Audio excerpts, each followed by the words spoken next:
Goblin Lives. Hello everybody, I did this a while back and I'm back to do it because, well, I finished this book. Yeah, just now. Yeah, I'm a bit late. Unfortunately, the other previous 3 videos didn't get as much views as I thought they would, but that's okay. I'm doing this just because maybe you guys will like it. Maybe if I keep doing it, the longer it goes, the better it gets. Yeah, actually, the original plan for this is to read every mainline Spider-Man comic from 1962 to present day, which is a tall order, but that's 60 years of comics. It's a lot, but hey, I'm still planning on doing this. I'm going to do this going to be formatted a little differently from the previous books. I went for each issue, but this time I am going through each issue, but this is going to be more review format. We're going to spend less time on each issue, especially since there's a lot less to talk about. There's more to talk about in one issue, I'll talk about more about that, and so on and so forth. Anyway, let's get into it. Oh, if you want to follow me along as I review certain comics and stuff like that, follow me on League of Comic Geeks. It's a sort of like Letterboxd or Backlog or all those other review ones, but for comics. It's actually one of the best ones when it comes to organization. It's very detailed. I love it quite a bit from what I've used. It even has stuff that are even comic book related. Like it has Darwin will be a Kid books here. It doesn't have every books, but there's like a different app for that. But when it comes to comics, it's pretty in depth, and you can follow me. I'm trying to log every issue I do. I've read most ones I've read, and every time I read a new one, I give it a nice little review. So right now I'm doing Spider-Man, obviously, as well as the British Sonic the Comic, which I might be doing a video on pretty soon. But you can follow me in the link in the channel description, which I also have my other review sites there as well. Anyway, The Goblin Lives collects all the mainline Spider-Man stories from 1967 to 1968, using the Epic Collection as the main go-by for these until we run out of them, because eventually we are going to, and I'm not going to be able to read from them, but that doesn't really matter. I have my own custom Spider-Man comic list that is up to date. This one collects Amazing Spider-Man issues number 53 to number 67, as well as the Spectacular Spider-Man magazine number 1 and 2. I mean, after all, the number 2 magazines where they got the title from, and Marvel Superheroes number 14, as well as Not Brand X number 6 and number 11. Now, before I even start this, there is a terrible order here. For the most part, the annuals are pretty, what we've seen before, don't really matter that much when it comes to the issue lineup, but for some reason, they put the Spectacular Spider-Man magazines in very weird spots, and I guess it makes sense based on when they were released, but at the same time, they feel like they're kind of out of order. Like this one, the first one comes before the next issue, which wouldn't make sense after issue 463, when it really should have became after that issue, based on how it's written. But apparently in the book, that's how they were released. But they really, as a reader, it would have been better that way, because it's just confusing things. But hey, that just happens sometimes with publishers and different style books. But that matters. The other problems, the last 3 issues here, Marvel Superheroes 14, Not Brand X number 6, and number 11. All 3 of the stories are pretty much useless. They're not really Spider-Man. They are Spider-Man related, at least the one, even though it's not very interesting at all and doesn't really correlate with any of their stories, so it's kind of a throwaway thing. The non-Brand X has nothing to do with Spider-Man. It's not even an actual 616 Spider-Man. It's just a parody version called Spooderman or something stupid like that. I will be talking about those shortly at the end of the video when we get to them. Anyway, I've been blabbering on long enough. Let's get into the actual comic. The first issue of this book is Amazing Spider-Man number 53. I won't be describing what happened in the previous issue because I made 3 videos about the history of Spider-Man, so this is part 4 obviously, so go check those out. This is a Doc Ock arc starting here. There's going to be a couple issues that follow along here. It's a pretty good arc, so tag along as we start our Spider-Man journey with The Goblin Lives. This issue is pretty good. It's basically a setup for the following arc, which is a pretty good one. The Dr. Octopus stories of the early Spider-Man are pretty great. They have a great rivalry here. First, it starts off with Peter and Gwen going on a field trip with their really weird professor who will become a creepy Spider-Man villain, I think, 5 years from now in comic time, in the release date, not in our time.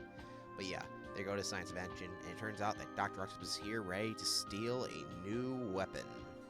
For some reason, the military is like, we're going to showcase one of their most deadly weapons, the weapons nullifier, which, if you can tell from what it sounds like, it can destabilize pretty much any weapon there is, which is pretty broken, and Dr. Octopus, of course, is trying to steal it. They had security, but they're not going to stop a supervillain, are they? But unfortunately for Dr. Octopus, Spider-Man has to be in the crowd, and he goes after him.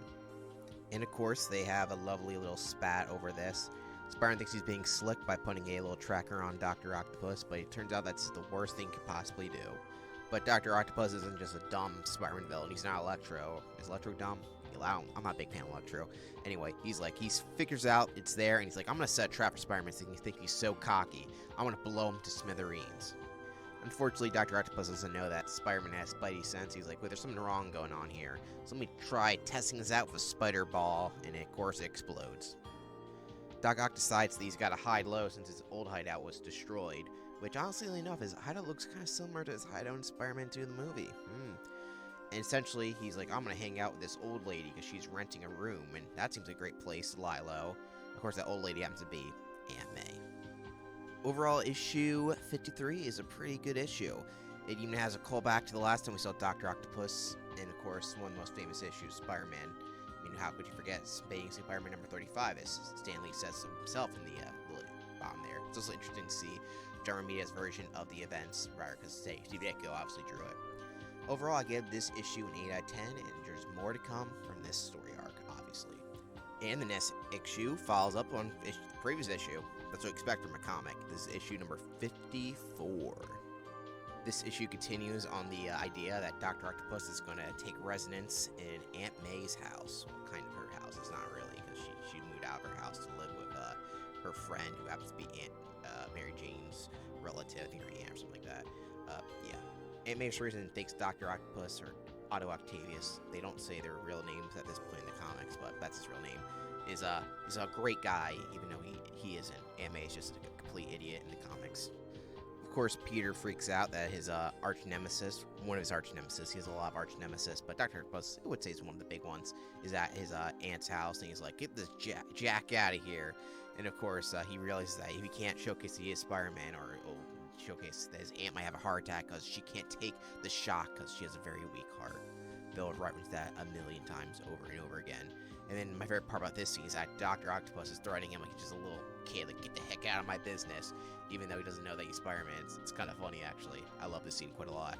Anyway, of course, he comes back as Spider-Man, but of course, Doc Ock's goons, you know, the Master Planner guys, they have the same costume and everything. Continuity at its best. They're like, hey, get out of Dr. Octopus' plans, you Spider-Man, and they beat him up. Well, they didn't really beat him up. There's a lot of them, but, you know, Spider-Man, he's pretty tough. He can take on a lot of guys. Spider-Man then goes to attack Dr. Octopus, but Dr. Octopus actually throws a pretty good fight, and they do break part of the house. You know, it's a shame. They gotta pay insurance on the house. Of course, since it's Aunt May's house, she goes up to see what's going on, and she immediately has a heart attack or a stroke. I'm not sure. Whichever one fits your fancy. And of course, this distraught Spider-Man / Peter Parker who cries, like, this is all my fault. I should not be Spider-Man. My poor aunt has a really bad heart. Anyway, after all this, there's a giant hole in the wall. He's like, I hate Dr. Octopus. He's gonna pay for what he made me do to my aunt, because she's more scared of Spider-Man, the guy who's pretty good, versus Dr. Octopus. Yeah, I know there's a lot of propaganda in the comics against Spider-Man by J. Jonah Jameson, but still, Aunt May, she's not the bravest tool in the shed, or the sharpest tool in the shed. Why did I say bravest tool in the shed? Anyway, issue 54 is a pretty good issue. It shows a great dynamic between the two characters. Dr. Octopus is probably the best villain of Spider-Man's early career, next to the Green Goblin. The Green Goblin took a while to get good, because his first issue was terrible. Dr. Octopus is always great, and he keeps getting greater, because they just have this great dynamic. Dr. Octopus just really hates Spider-Man, and he's actually more smart and clever than most of his other villains, even though some of them are supposed to be scientists. Some of them just act like dumbasses. Dr. Octopus only fails because of his own hubris, for the most part, and his dynamic with Spider-Man is pretty great. He's one of my favorite Spider-Man villains. I rated this issue a 9 out of 10, though you can see that on my reviewing site. Make sure you go check that out. Next issue is issue 55, according to the title, Doc Ock wins. We'll just see about that. Spider-Man's going on a rampage all at Doc Ock's hideout to see if he can find Dr. Octopus. After all, he wants to show him how he feels after he almost killed his Aunt May.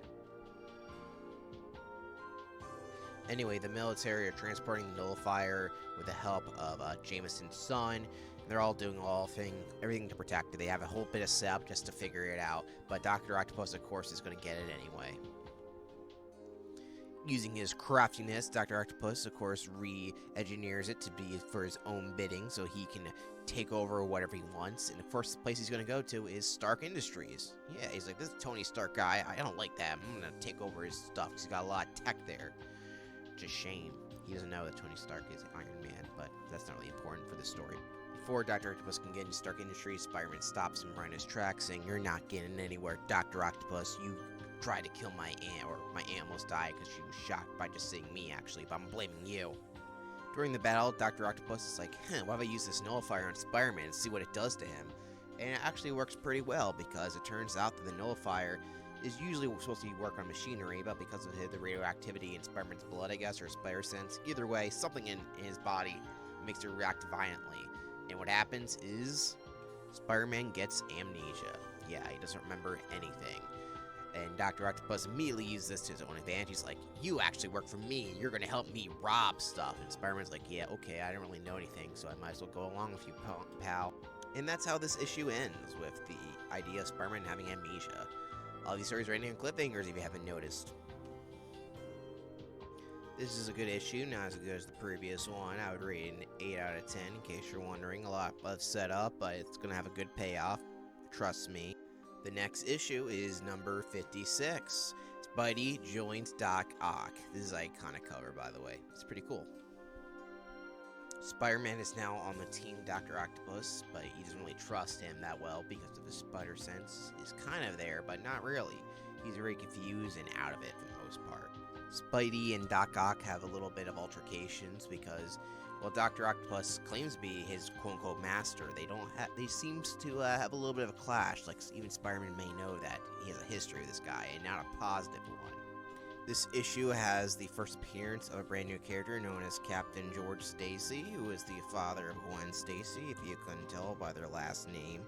A former police chief who is on the Spider-Man case, who has studied Spider-Man for quite some time. He's a pretty cool and chill dude. He's not like the other guys who deny Spider-Man. He's like, "This guy's pretty cool. I don't know why you would be being a bad guy. I studied him for quite a while, and I quite like him." Anyway, Spider-Man is stealing from the military base, even though it doesn't feel right to him. He does it anyway, because he doesn't know their choice. It's what he's been told to do. But he does leave a map behind that leads the people to the base. He doesn't know why he did this, but something in his gut told him to leave the map behind. Spider-Man and Doc Ock have a fight over the fact he left the map behind. And even though he doesn't know who he is, still, Spider-Man knows that this guy, it makes no sense to work for him. I don't like anything about this guy, so screw him, I'm going to fight him. Anyway, during this fight, the military comes in, more like John Jameson, who's Jameson's son, if you didn't remember that. And they stop Dr. Octopus with the nullifier. And Spider-Man's like, "Can you help me figure out who I am?" And he's like, "Sure, if you let us lock you up so we can do some reports." He's like, "I cannot do that. Sorry, I gotta run." And the issue ends with him not knowing who he is, even looking at his reflection saying, "I don't know who this punk bitch is."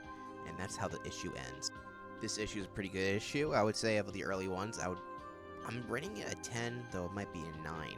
It's written pretty well.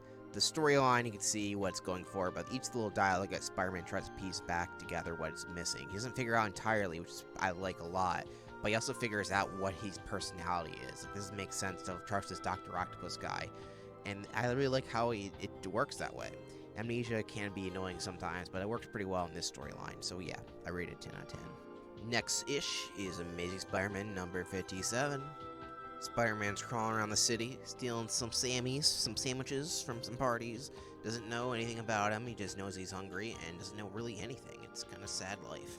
He even has to sleep out in the cold and in the rain because he has no idea where he is or what's even going on.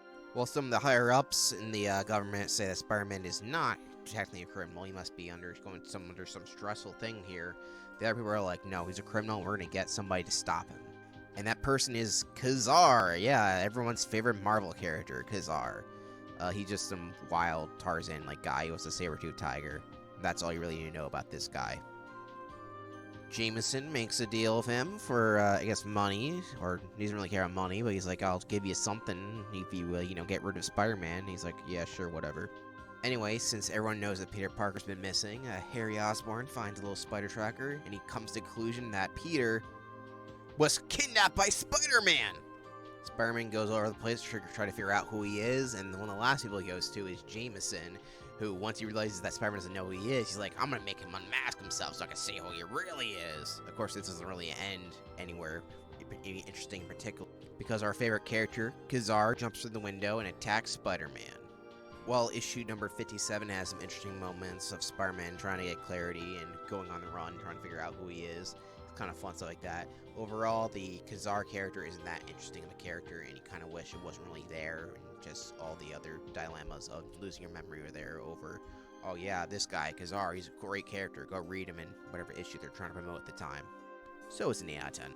Maybe because Spider-Man lost his memory and what he could really do after all he struggled replacing his cartridges since he forgot he really had those, he actually loses to Tarzan Man over here. Yeah, I'm not even joking. Next issue is issue number 58. Wow, look who's back!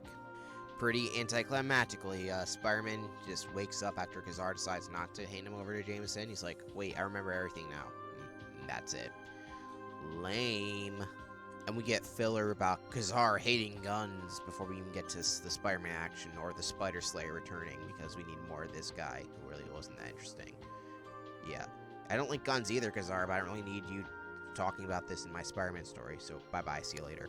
Remember Smythe? Yeah, well, Jameson's like, hey, I got this new Spider Slayer. This one is sure to work. The other one's failed, but this one, it's gonna work. As he says, it cannot possibly fail. Spoiler, it fails. So Peter's going back to his life, you know, like, I gotta find Aunt May and all this crap. I don't even know what happened all that time. That was kind of crazy. But of course, the Spider Slayer is on the move, tracking his spider sense. And yeah, the Spider Slayer is super powerful and it's pretty strong.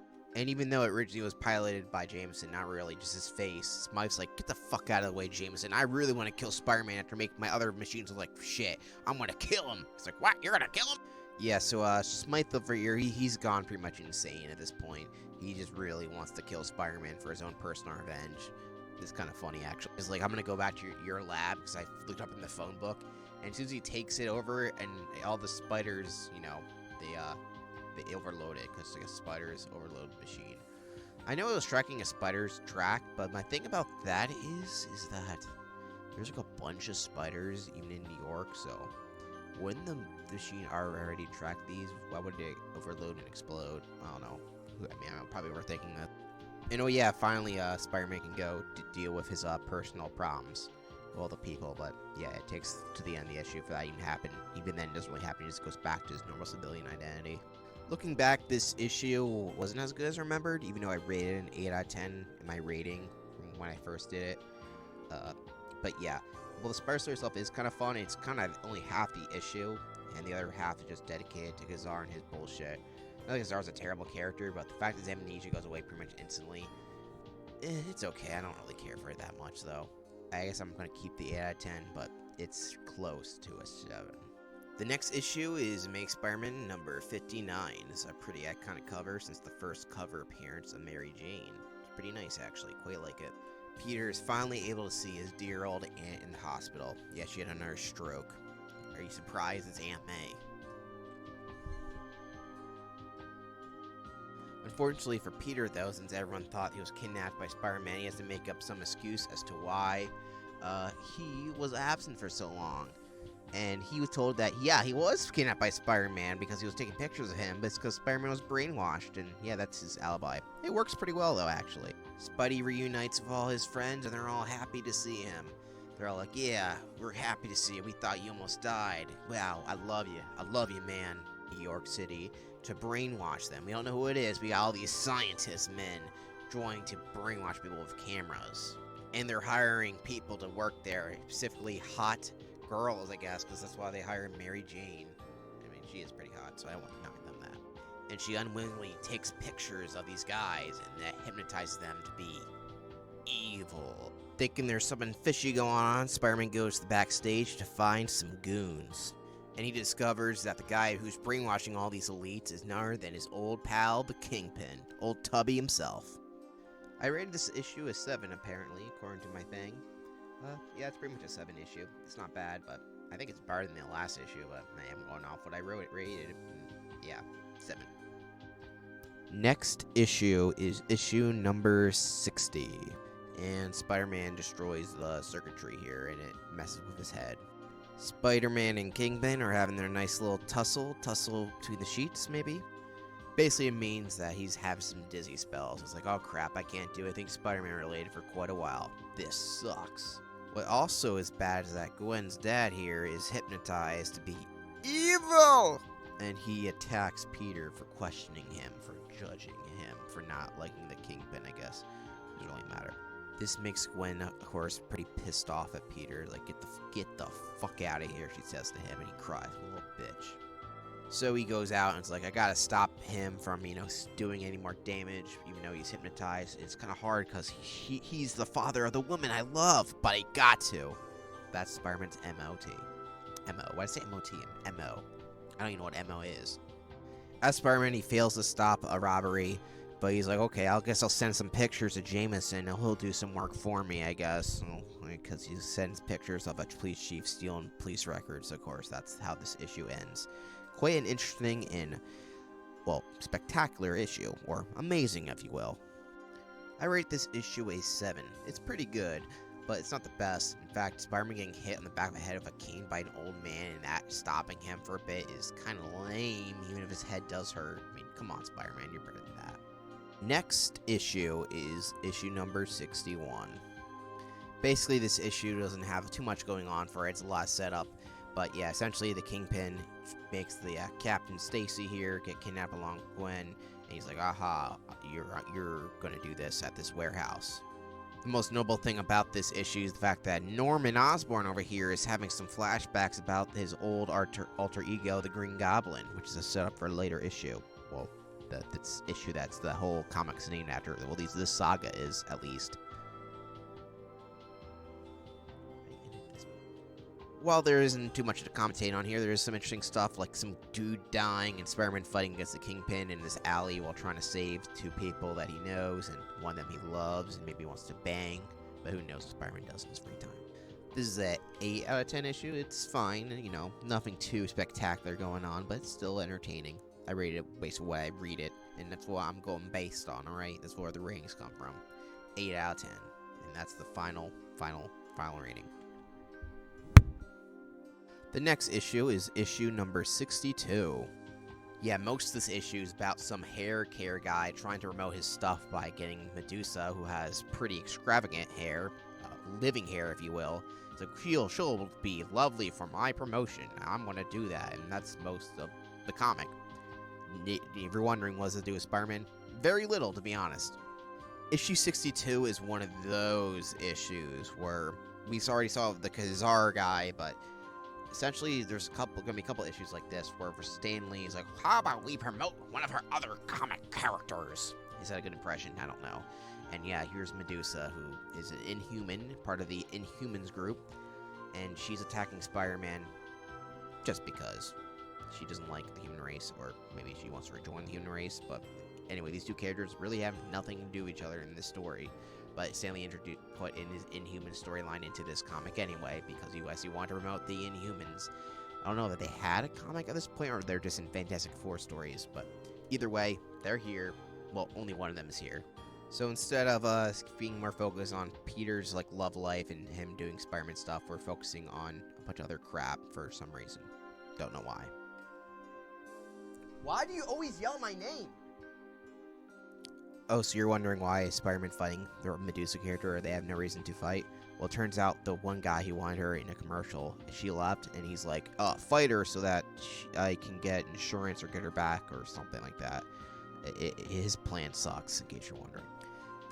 They have a fight, and they're like, hey, you're not so different, you and I, so let's not fight. And that's pretty much about it.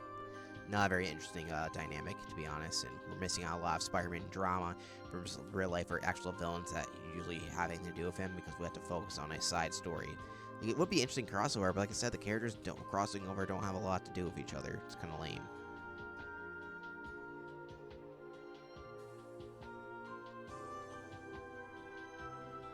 Also, Mr. Hair Care fails because his idea of getting someone to promote his hair product sucks when he calls that person a criminal, and yeah, that's it.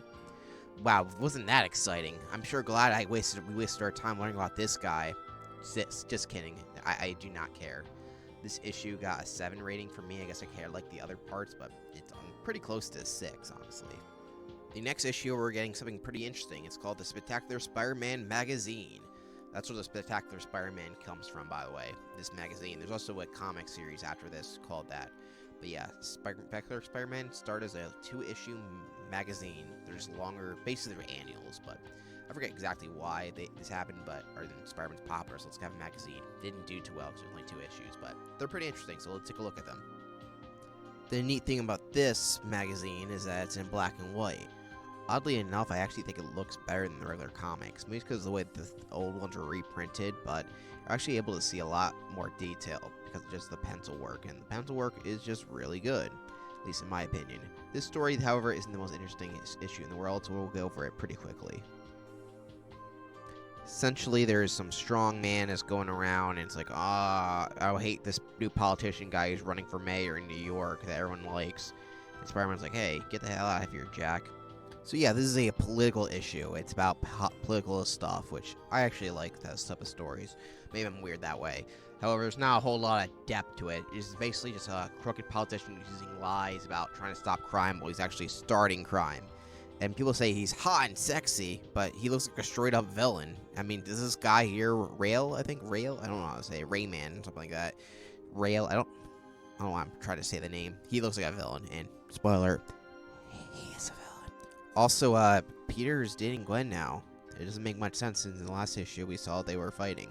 Well, it makes sense if you read a little late, like a next issue in the Amazing Spider-Man. It's like, oh, they get back together. Spoiler, by the way, for a 60-year-old comic, but yeah, it's kind of funny that they're released in this order, and there is a continuity error. This is the reason why I was very confused at first, but that's just the way the cookie crumbles, I guess.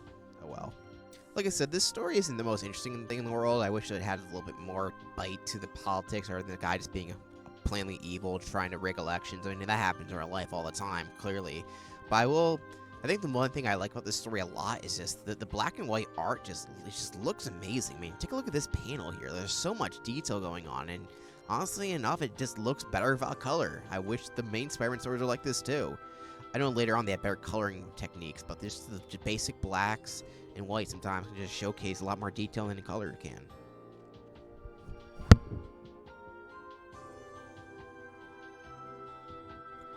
Anyway, so the monster guy, I don't know if they ever named him, but essentially, Rail, I don't know how to say that, Richard Rail, this is his name, I honestly said Rayman earlier. Yeah, they basically, him and the scientists make this criminal guy, super strong but have a shot collar. Of course, Rail here isn't the smartest guy in the shed, and sharpest tool, I should say, and he makes the guy go a little too crazy, and it kind of overloads him, and he kind of goes on a rampage, and ends up actually killing him. And everyone thinks that he died a hero, trying to protect the city from crime. Unknowingly, he started most of the crime. The idea that this guy, who was corrupt, but because the way he died, and his secret kind of lay with him, that no one knew his true intention, and he was just viewed as he always was, some great guy who was just trying to stop the crime. But we don't know the ulterior motives of people sometimes, and I kind of like that. Plus, the art is amazing. However, there's a magazine, and there's more stories tiered because, well, this is a lot bigger than regular Spider-Man comic. The next story is pretty interesting, especially for those who weren't there since the beginning. After all, this is 1968, and Spider-Man debuted in 1962, so not many people have gotten the first origin issue. It was retold a little bit in Amazing Spider-Man #1, but yeah, of course, it's kind of hard to find comics, especially those comics nowadays. Well, they're reprinted a lot, so here we get a retelling for the most part. I don't think it's actually as good as the original, so you know, it's the way it's retold it doesn't really add anything. It's kind of like feels very paper thin here, so you're not getting any new information. So I'm just going to briefly go over this retelling. Like, one of the main differences here is that when he first gets his power, he first discovers it when fighting a random grease guy, a greaser dude, for some reason. It's kind of weird, actually. Everything else is mostly the same. Also, the criminal getting away from him the first time, or him not chasing after him, kind of happens in a very weird order. He first gets his costume, he immediately lands to Soda's place, and he's like kind of busy, so I was like, okay, whatever. The way it's done in the original comic is done way better, because it feels like he purposely does it. He could have easily stopped it, but here he's kind of already in the middle of doing something. He's barely register it, so it doesn't really matter as much as it does in the original comic, where he purposely lets the guy go and makes it the least amount of effort possible. Or in later films where he purposely kind of just like has a grudge against somebody and just lets the one guy go just because he can. Here, it's like I said, he's just kind of in the middle of doing something already, and he's like, oh wait, the guy's there? Oh well, sorry pal. I'm not a big fan of this change, to be honest. It worked really well. It's just some random cheesy-looking crook guy that just gets away from Spider-Man that could easily stopped. But he's like, fuck it. And of course, the guy ends up doing something terrible to him. I don't know. Amazing Fantasy 15 is perfection. So that's why I'm critiquing this. Not that it matters, because we already read the comic, because, this is a series I'm doing.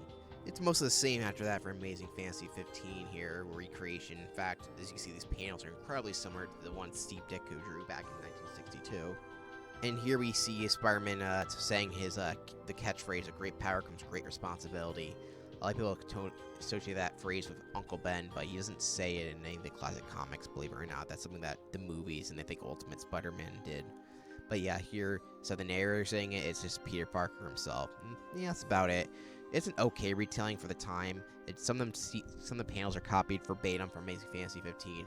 For the most part, I think Fantasy 15 did a better job of telling the origin and doesn't really get any interesting or new information here. And some of the retelling parts just don't work as well as they did in the original issue. But yeah, it's not bad. I mean, it's a little bonus story, so we can't really complain, can I? Overall, I rate this issue an 8. Maybe in hindsight, maybe it's closer to a 9, but I think the origin story, if it was told at verbatim, or if it was given in a lot more interesting detail, maybe I would get bumped it up, but for then we got a decent story with some great art. The art's really carrying the story. Maybe I wouldn't rate it as high if it was in the regular book, but who knows. Anyway, next issue. The next issue is issue number 63. After killing off the original Vulture way back in issue number 48, they got a lot of angry fan letters saying that they preferred the old man Vulture, despite the fact that Stan Lee got rid of him because they thought Spider-Man was being too mean, being an old man. But the fan demand was big, so they brought him back, and yeah, it's a very interesting story. Let's see how they do it. For some reason, they use this like a little panel of Spider-Man swinging through the rain a lot, like on merchandise for some reason. I'm not sure why they like this particular panel, but I see it all the time. It was even on a wallet I had for a while, but it got beat up. I have a Sonic wallet now, in case you're wondering. So anyway, the original Vulture is back, and he's on a vengeance path. He breaks into a museum and steals back of his wings just because they're his. Of course, they belong to him. I mean, I guess he's justified in that. So anyway, Spider-Man's swinging around the city, but it starts to downpour, and because of this, he slips and slides and actually hurts his arm. Not the first time this happened to Spidey, but it always sucks when it does. However, the real reason he got his other set of wings is that he wants to give it to, well, the new Vulture, Blackie Drago.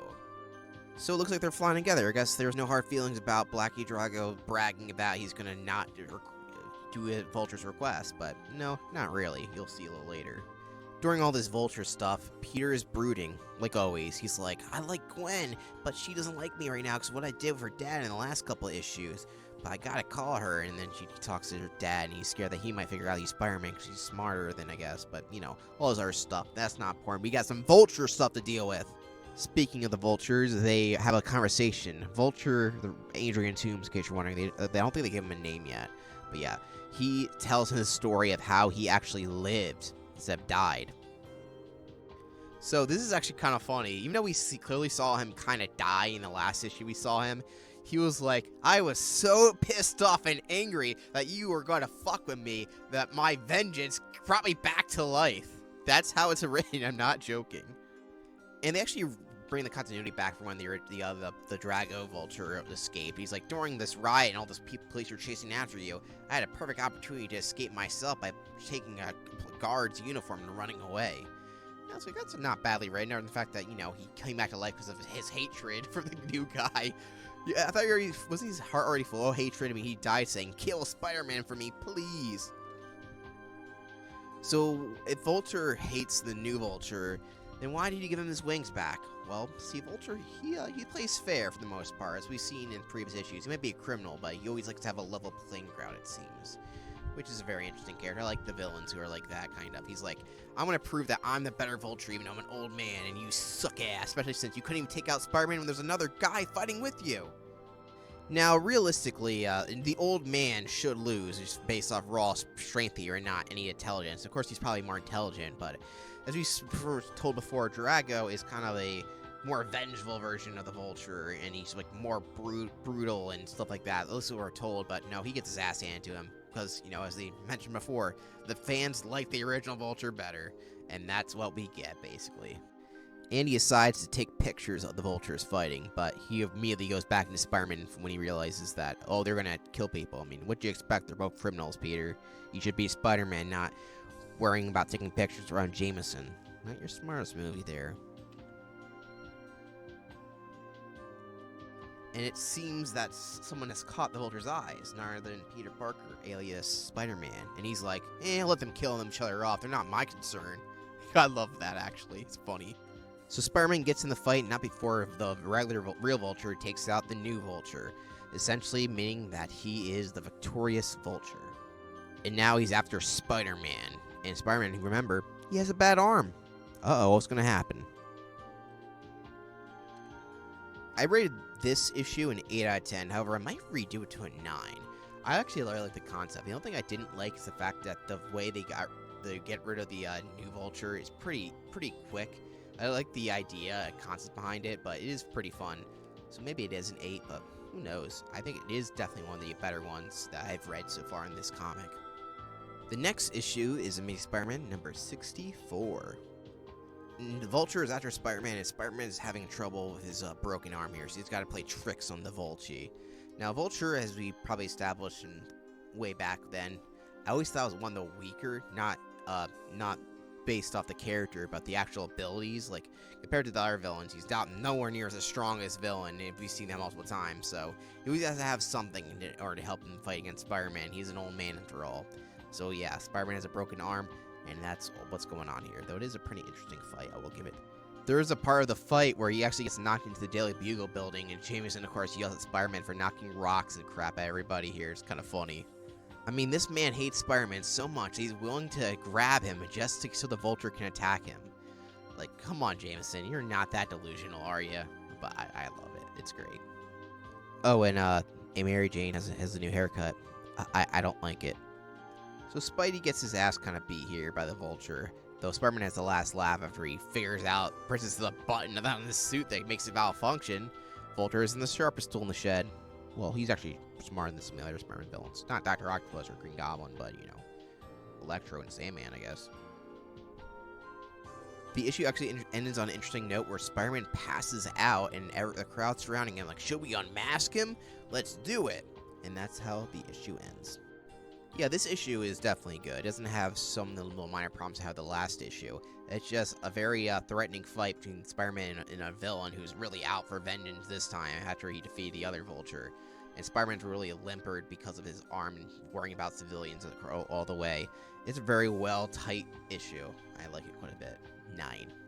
The next issue is Amazing Spider-Man issue number 65. They take Spider-Man to the police ward, the hospital wing, if you will. However, they decide not to unmask him because maybe it's part of his rights. They don't really know. Everyone has to debate about it, but this is what they're doing for now. And at this very moment, there was a jail breakout. The criminals are like, hey, let's kidnap this guy, this old man here, who's Captain Stacy, in case you're wondering, and we'll get out of here. So yeah, this issue has a pretty interesting concept. Essentially, Spider-Man is still weak after all his injuries, and he can't really take these guys out. Usually he could, but one, he can't do that because they have weapons, and he's not as strongest, and they also have a hostage that he happens to know. So Spider-Man has to trick them and outwit them in order to get them to go back into their cells, essentially. So it's a very interesting issue, to say the least.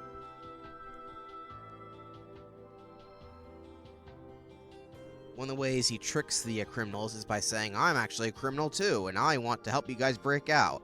Obviously, he's not, because they're stupid. He actually is able to dispose of them pretty easily once he takes off the circuit breaker and then takes out all of them one by one. You know, stealth mode. You know, the mode they got rid of in Spider-Man 2 PS5. Why did they get rid of stealth in that game? Seriously. Yeah, you turn invisible, but it doesn't really do anything. There's no regular stealth missions. I like those missions, alright? Oh, wait, that was a side tangent. So Spider-Man's taking out everybody except for this one guy. He's like, I got the hostage still. And Spider-Man's like, okay, but you don't have a gun, so joke's on you, buddy. A little web does wonders. And that's where that little arc ends. It was kind of interesting to see. However, there's a setup that they kind of missed, saying that Spider-Man, I'll help you in court. And he's like, no, I don't want them to unmask me. I would have loved to see Spider-Man go to court. That would have been funny. Very interesting. But unfortunately, we're not in that universe.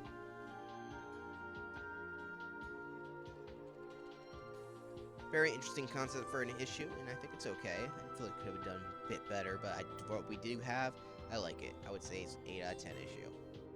The next issue is Amazing Spider-Man number 66. Mysterio, Quentin Beck, is ready for another challenge for Spider-Man. After all, he's mad that Spider-Man wrote his plans time and time again. Spider-Man has some bad news for himself. He has to sell his lovely red bike. He just needs the money badly. I don't know what for. He doesn't have to pay any bills and his rent's free, but oh well. That's just something he does now. The iconic bike that even made it into the movies is sold. Maybe he gets it back, but we'll see.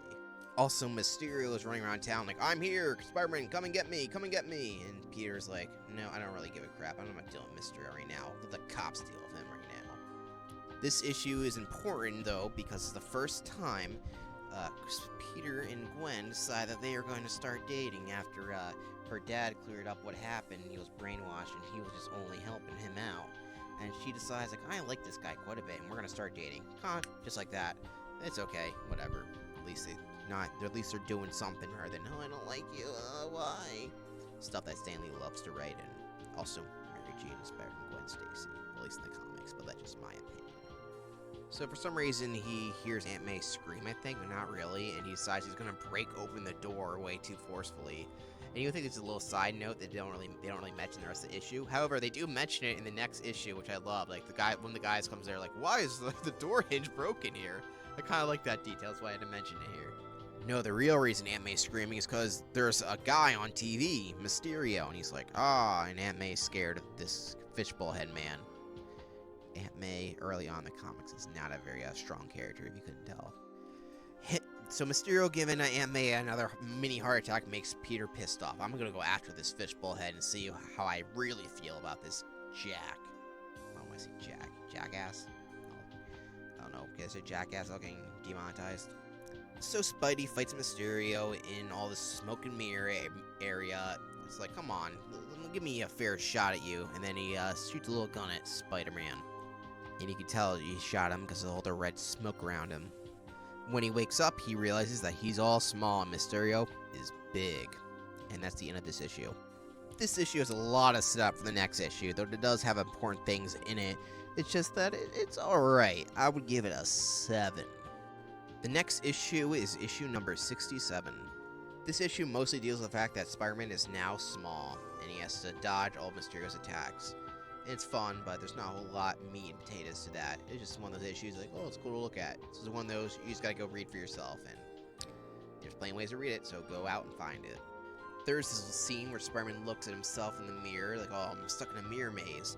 And I got flashback to the Spider-Man 2 game on the 6th generation consoles. Me personally, I played it on the GameCube. Also, here's that door that was broken in the last issue. Thought I'd showcase it now. So after swinging around Mysterio for a while and going back into the real life saying, oh, I'm visiting Aunt May as a doctor, nothing spectacular, Spider-Man's like, I think I figured out what's going on here. Mysterio isn't actually big, it was all just smoke and mirrors. He's just in this little hideout, pressing a bunch of buttons. And Mysterio, without any of his gadgets, is just a dude wearing a fishbowl head, so he's easy to take out. And then Spider-Man's like, look, there's a protester down there, but it doesn't involve me. And that's right, for now, because that issue is in the next book, and we're not doing the next book right now. We're doing this one. We got a couple more issues to deal with that are related to Spider-Man, but aren't made Spider-Man. So let's get into them. Oh, in case you're wondering, this book is a 7 out of 10. It's fun, but it's nothing more than that. The next issue is a Spectacular Spider-Man magazine number 2. As you can see, the Goblin lives. The big difference between this one and the first mag is that, well, it's in color, but it still has a lot of detail. So yeah, there's a presentation going on about the Green Goblin. Like, where's this guy? They're doing a little presentation. Of course, one of the people there happens to be Norman Osborn. Probably the worst person to show this presentation to, since he's been having flashbacks with the Green Goblin for the last couple issues. And this spurs something to him. What is that spurring? Well, memories. He has to lie down for a little bit, but then he wakes up, it's like, wait a second, I am the Green Goblin!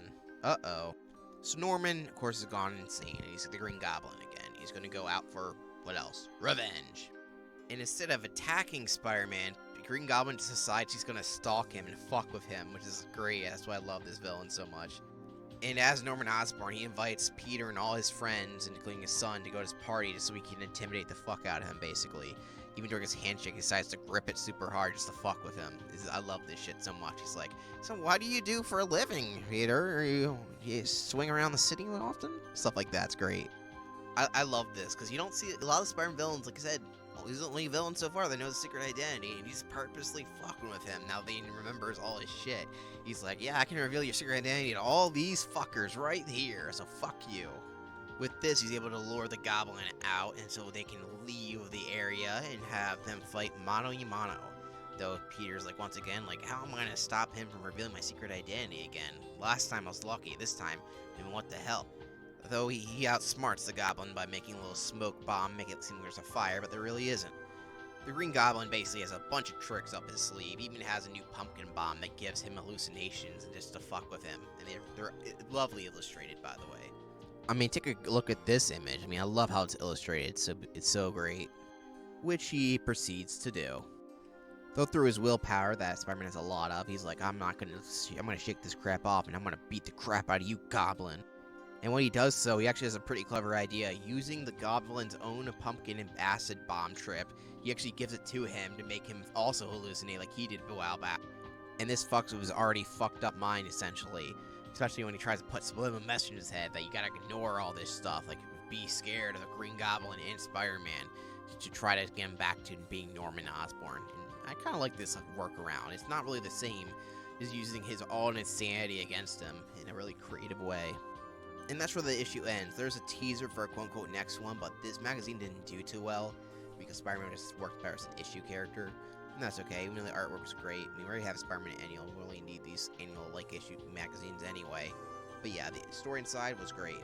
I mean, there's a reason why this whole storyline is called The Goblin Lives, despite the fact it only really takes up one magazine issue and a couple minor things and a couple of issues before it.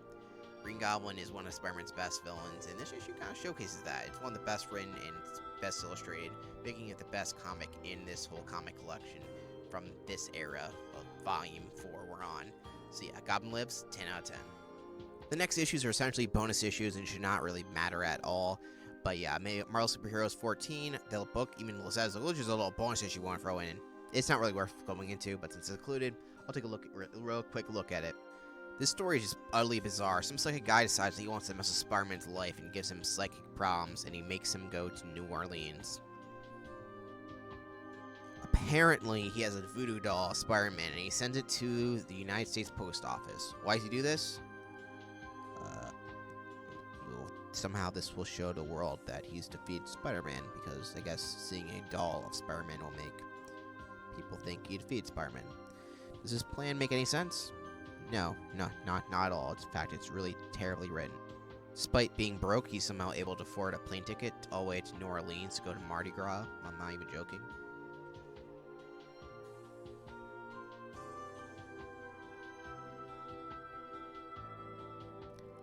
Mardi Gras doesn't really matter at all. He fights this random monster guy, and yeah, this thing's tough, but it kind of goes away pretty. You see, the guy is controlling this weird monster guy, but because a mailman rings on his doorbell because he sent a package to the post office, to no address, by the way, so he immediately just sent him back because that's how post office works, but this guy being quote-unquote brilliant, and that messes up his machine and breaks his concentration. I am not joking. This man thinks he's so smart and so smug. Like, I'm going to send Spider-Man to New Orleans to die by my random monster. But I'm also going to send a package to the post office that we'll just keep and somehow will prove somehow, even though I said it before he got defeated, that Spider-Man was defeated. But for some reason, I have a doorbell that, even though I can just deinstall that will mess up my machine. And also, this package will have just a return address and no regular address, so they're going to send it back to me because I'm a fucking idiot. This guy and his stupid fucking face right there, he's an idiot. Oh, and that monster, I guess, walks back to sea, and the guy just dies in his chair, maybe. I'm not too sure. And he's like, well, I wonder how I'm going to get back to America. Or not America, he's already in America. I'm stupid. New York. This issue is fucking awful. What was the point of including it? It's a 5 out of 10. Alright, I mean, I guess like they said, oh, the future artists will work on Spider-Man. It was the first time they did Spider-Man. That's neat and all, but the storyline was terrible. It sucks. Don't waste your time. You can also pretty much ignore the next 2 issues, Not Brand Ick, number 6, and just number 11. Both these stories suck, and I rate them both a 5. They're not good, 5 out of 10 in case you're wondering. That's how I do all my ratings, so I'm not sure why I'm explaining that. You've seen this video. Yeah, these stories are not very good, and they're already in their own collection. So if someone wanted to read these, then go ahead and do that. Why are they included on these stories? You could have got rid of all 3 of those extra stories and included another issue. But oh well, who am I to judge, I guess. But yeah, overall, these non-Brannick stories I don't think they're good at all. These are Spider-Man ones. They're written like really bad rip-offs of Mad Magazine, and they just don't work comedic-wise. You're just like, oh, this is stupid, right? This doesn't work for me, at least. Like, these stories are parroting, for the most part, Marvel stories, but it's a Marvel comic, so at the same time, you know, they're not going to really do that much. Like, oh, the writing sucks here. Well, okay, they can't really say that because the writer is the writer of the stories, so, you know what I mean? Stan Lee is just barely insulted himself. He's right. He says, oh, he's bad at writing Aunt May. At least he admits that, but everything else is just not really that funny. I also am just not a big fan of the art here, and overall, it's like, I'm reading a continuity storyline through and through, and this is just a random, it's not even Spider-Man. It's definitely this alternate universe parody version, so why am I even wasting my time reading this? But they included it.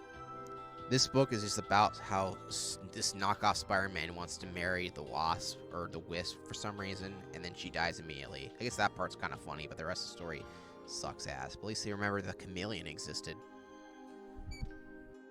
The other one included is number 11, as you can see here. It's not very good either.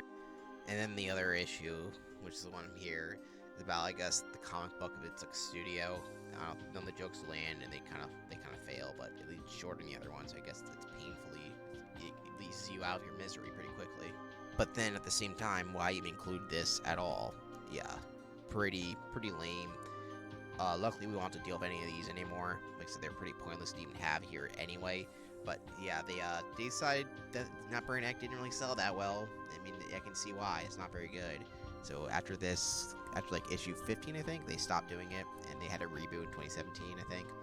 Oh well, who cares? Spider-Man talk. Let's go.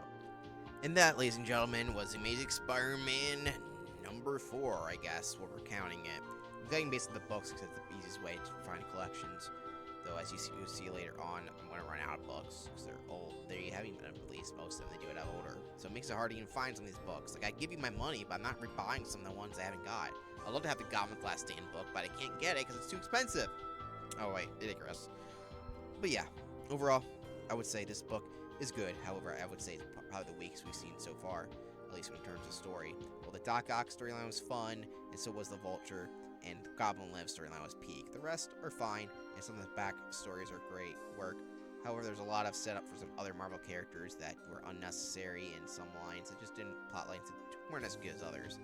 But yeah, we are moving on, and I'll see you next time when we do Amazing Spider-Man Volume 5, which is The Secrets of the Petrified Tablet.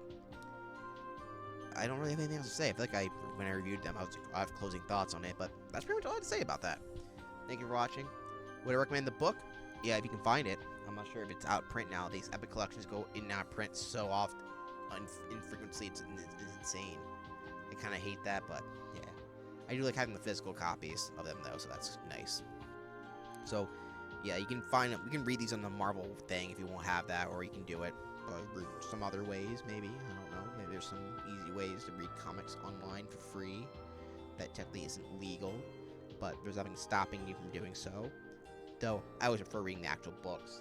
They're just something a lot different, a lot funner that way, at least me personally. But sometimes I can't get my hands on Sonic the Comic. It's not been republished ever, so I'm not hurting anyone by reading it online, especially since, you know, it wasn't ever released in America. Stuff like that, and yeah. So I don't really feel too bad. They make it hard when I really want to buy them, but they make them hard as hell to get them. I mean, I don't have any other choice. I'm sorry. You don't re-release them that often. I'm broke. Yeah, thank you for watching, and I hope you enjoyed it. If you haven't seen the other ones, I don't know why you're watching this one, then go watch the other Spider-Man ones. But if you want to see more, make sure you like, because this took a while to do. So thank you for watching. Go read Spider-Man if this is interesting to you.